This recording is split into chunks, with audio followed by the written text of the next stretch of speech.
Здравейте хора, аз съм Ема и днешното видео отново ще е с Вили, която вие в момента не виждате и ще бъде сестрите очаквания срещу реалност и след като не искаме видеото да стане много дълго, нека да започвам. Спи ми се. Очаквания.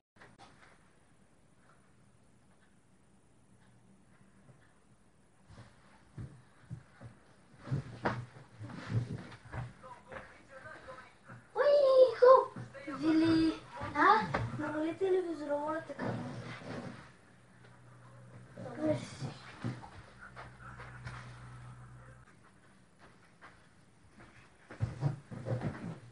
Вили, здорово! Махне! Тихо! Скачай в хубавата топка. Виждате да спри телевизора? Не! Спри телевизора, бей! Не! Тако, на мен ми отива повече. Очакване.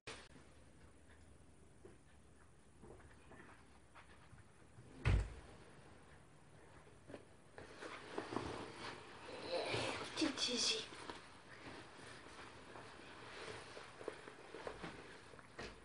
Тако, ти защо си ми облекла якито?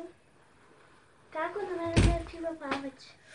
О, сладурка, като пораснеш малко ще го дам, сега не ти става. Добре. Айде до година ще го дам. Добре. Реалност.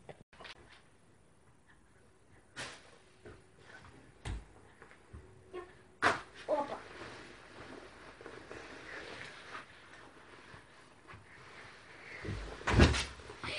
Вили, защо си ми облекла якито, бе, ей!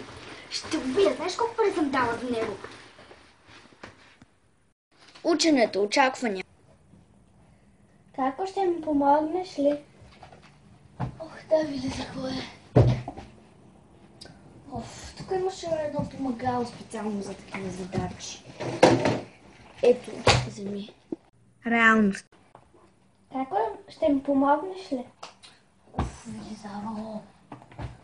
Айде, вземай и решавай. Една задача не можеш да решиш сама. Прибирането от училище, очакване.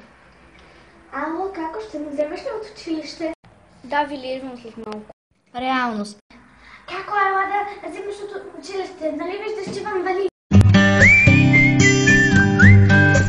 Но в месеца прибиране ме занимава.